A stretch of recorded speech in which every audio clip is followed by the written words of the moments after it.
and double cap Crimpian Frogman. Halo para kaum omnivora, gimana kabar kalian hari ini? Semoga sehat selalu. Kali ini saya akan membahas alur film yang berjudul Lone Survivor, di mana prajurit militer yang melawan kelompok Taliban. Apakah mereka berhasil mengalahkannya? Langsung saja menuju alurnya.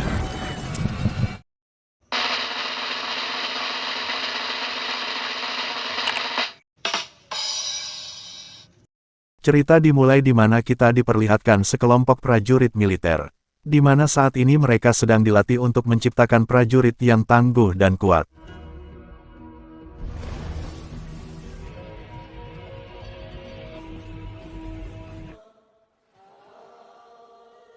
Kemudian kita diperlihatkan di mana sebuah helikopter yang sedang mendarat, yang ternyata di dalam helikopter itu terdapat seorang pria yang berlumuran darah.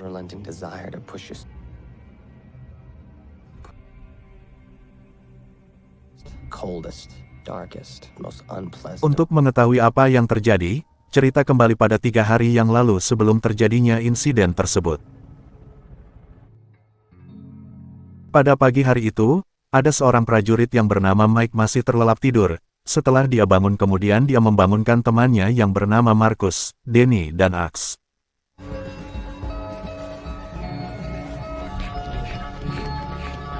Setelah mereka bangun, mereka menikmati sarapan pagi bersama prajurit lainnya. Selepas itu, seorang komandan datang dan memberikan informasi kepada mereka, bahwa nanti malam akan ada sebuah rapat untuk membahas tentang penangkapan seorang teroris, yang bernama Ahmad Shah, yang saat ini diketahui dia sedang bermarkas di Afghanistan sebelah timur.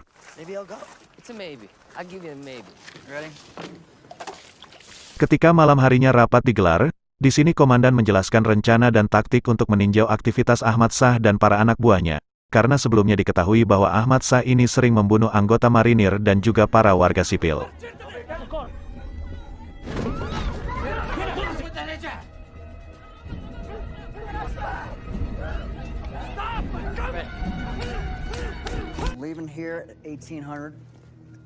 Selepas rapat selesai, mereka mulai menyiapkan alat dan persenjataan yang nantinya akan digunakan dalam menjalankan misinya.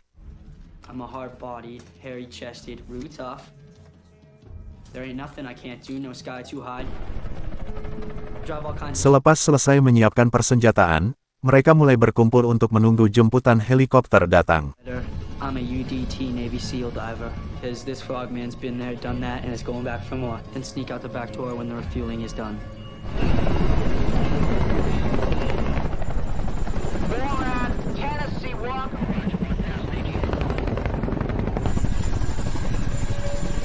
Sesampainya di titik lokasi yang sudah ditentukan, diturunkanlah tim yang berjumlah 4 orang, yaitu Mike, Marcus, Danny, dan Axe. Kemudian tim yang diketuai oleh Mike mulai bergerak pada malam itu juga, karena pada esok paginya mereka harus sudah sampai pada titik lokasi pemantauan.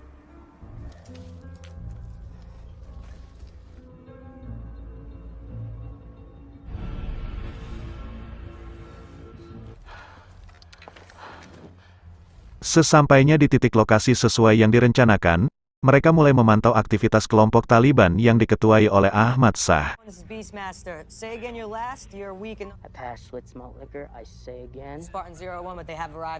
Kemudian mereka mengirimkan informasi ke markas pusat tentang aktivitas Ahmad Shah, walaupun jangkauan signal yang susah, hingga pada akhirnya mereka dapat mengirimkan informasi tersebut ke markas pusat.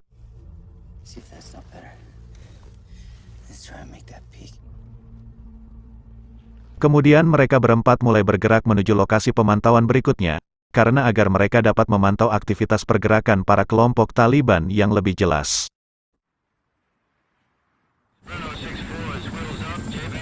Setelah berjalan cukup lama, akhirnya mereka dapat mencapai ke titik lokasi pemantauan itu. Sekarang mereka dapat memantau aktivitas kelompok Taliban lebih jelas.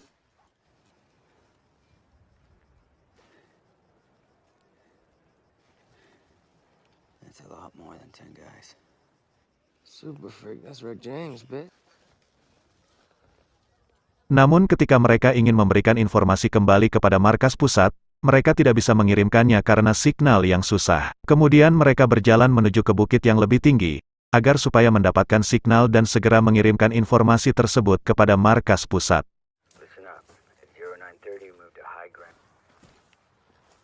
Setelah mereka mencapai ke titik bukit yang tinggi, ternyata signal masih susah didapatkan. Lantas dari itu mereka memutuskan untuk istirahat sejenak, lantaran rasa lelah dan letih yang mereka alami saat menjalankan misi tersebut.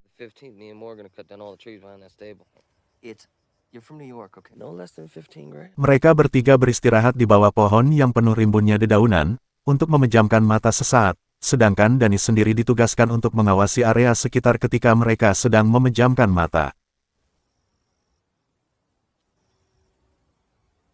Namun ketika Danny sedang mengawasi area sekitar, tanpa sengaja Danny melihat 3 orang penggembala yang sedang menuju ke arah persembunyian mereka.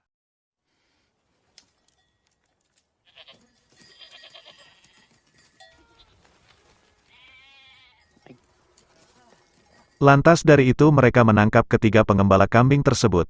Setelah menangkap para penggembala kambing itu, ternyata salah seorang pemuda ada yang membawa sebuah HT. Bisa dicurigai kalau mereka merupakan suruhan dari Ahmad Shah.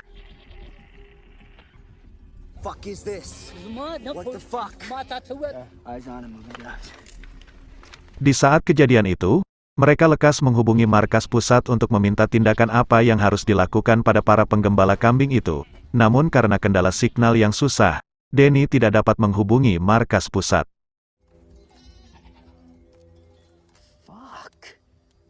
Kemudian Mike sebagai ketua tim, memberikan 3 pilihan yaitu, pertama melepaskan mereka dengan resiko mereka akan melaporkan kejadian ini ke kelompok Taliban, sedangkan yang kedua mengikat mereka di sebuah pohon untuk dibiarkan mati dimakan binatang buas, dan yang ketiga menghabisi mereka pada saat itu juga.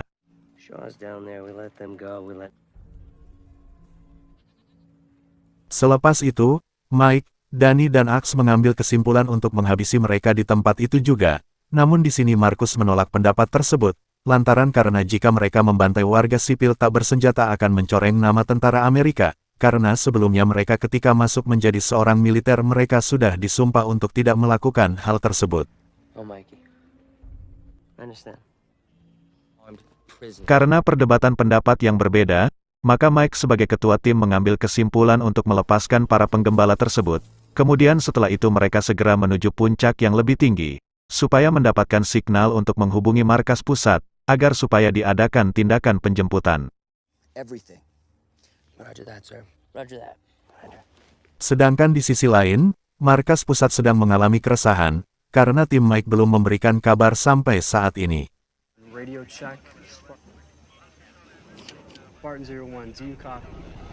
Namun setelah sampai di puncak tertinggi signal tak kunjung didapatkan, maka mereka memutuskan untuk pulang dengan berjalan kaki ketika matahari sudah terbenam.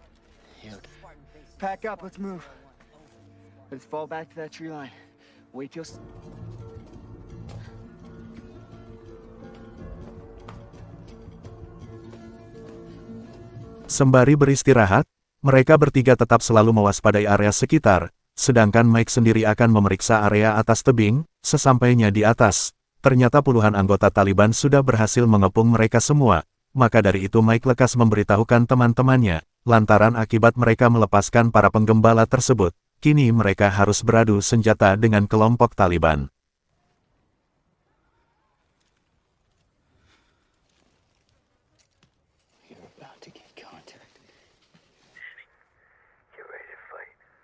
Ketika Markus sudah mendapatkan targetnya, Markus menunggu perintah dari Mike untuk melakukan tembakan. Setelah diberi perintah dari Mike, kemudian pertempuran pun terjadi.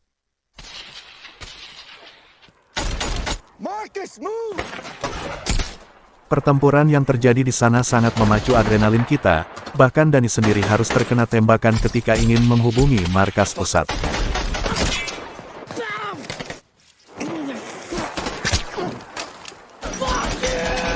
Karena banyaknya pasukan Taliban yang terus berdatangan, dan juga ratusan peluru yang dilesatkan, yang tentu tidak sebanding dengan mereka berempat, maka mereka memutuskan untuk mundur dan meloncat dari tebing ketinggian.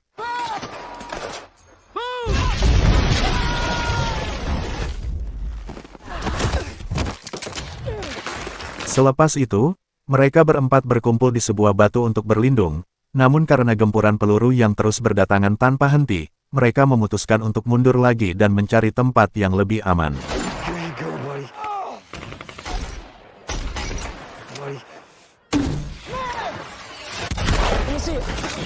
Ketika mereka sedang berlari mundur, sayangnya Denny harus terkena tembakan lagi. Akan tetapi di belakang ada Markus yang datang menyelamatkannya. Saat ini kita diperlihatkan mereka berempat bersembunyi di sebuah batu, dengan rasa letih yang luar biasa dan juga banyaknya luka yang berdarah-darah, sehingga membuat channel saya terkena dolar merah.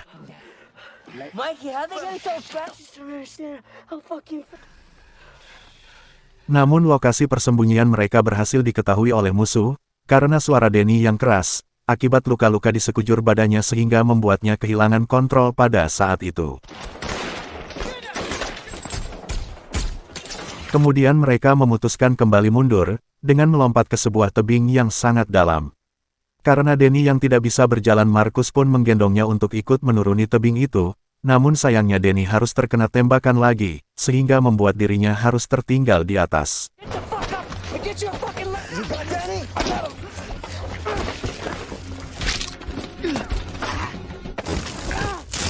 Lantaran Denny yang tertinggal di atas tebing, sehingga pada saat itu juga para anggota Taliban langsung mendatanginya, hingga pada akhirnya Denny harus gugur pada saat itu juga.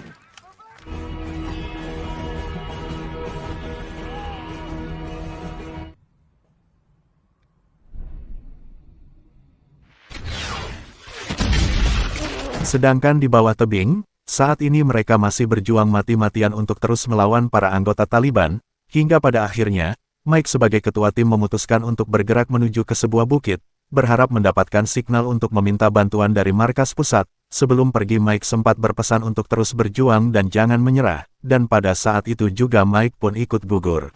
Marcus, move! No, Mike, the fight.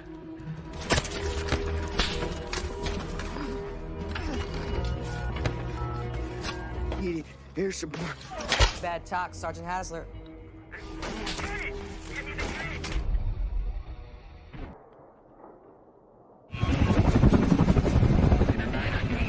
Singkat cerita, setelah bala bantuan datang, Markus dan Axe sangat senang sekali.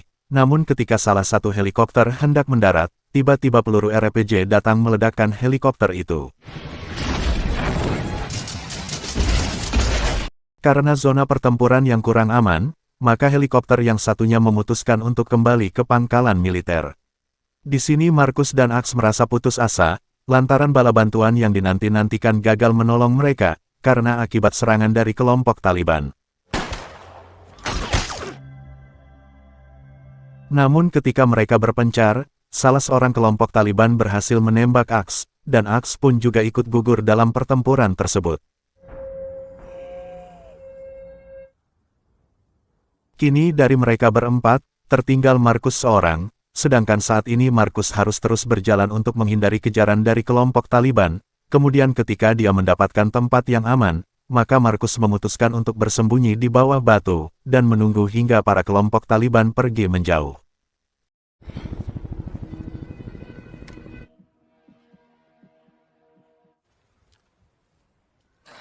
Setelah situasi dikiranya aman, Markus segera bergegas masuk ke dalam hutan, dan ketika Markus menemukan sebuah sungai, Markus langsung meminum air itu karena rasa lelah dan haus akibat dari pertempuran yang tiada henti.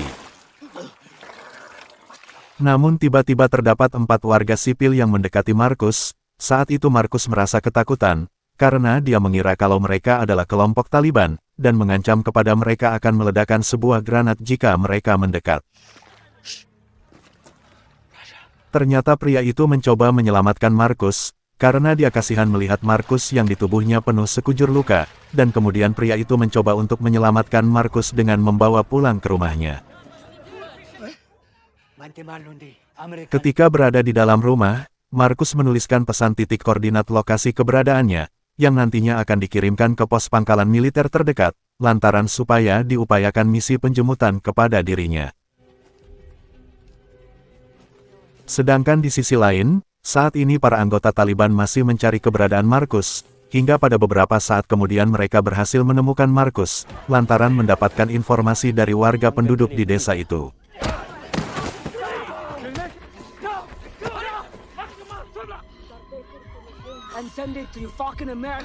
Hingga ketika kepala Markus akan dipenggal, para penduduk mencoba melakukan perlawanan yang kemudian membuat anggota Taliban ketakutan, karena mereka menyadari kalau mereka kalah jumlah. Kemudian para anggota Taliban memutuskan untuk mundur dan akan datang di esok hari dengan membawa pasukan yang lebih banyak. Selepas kejadian itu, Markus kembali dibawa masuk ke dalam rumah, dan pria itu mulai merawat luka-luka di sekujur tubuh Markus dengan sepenuh hati, dan tanpa rasa pamrih sedikit pun. Singkat cerita, setelah esok harinya, Ahmad Shah dan para anggota Taliban mulai mempersiapkan persenjataan yang lengkap, yang nantinya akan digunakan untuk membantai para penduduk di sana. Bersamaan dari itu, ketika markas pusat mendapatkan pesan keberadaan Markus saat ini, markas militer pun bergerak cepat untuk melakukan upaya misi penjemputan kepada Markus.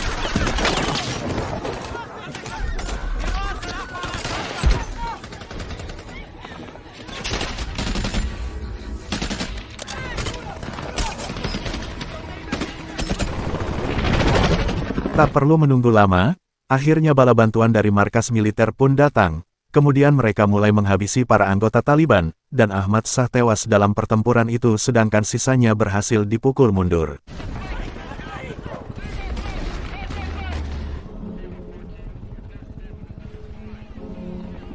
Markus pun akhirnya dapat diselamatkan. Sebelum dia pergi, dia sempat mengucapkan terima kasih kepada warga di sana karena sudah mau menolongnya, dan cerita pun tamat. Dari film ini kita diajarkan untuk saling tolong-menolong, walaupun beda agama, ras dan suku. Sekian dari saya, terima kasih dan sampai jumpa. Salam pengangguran Indonesia.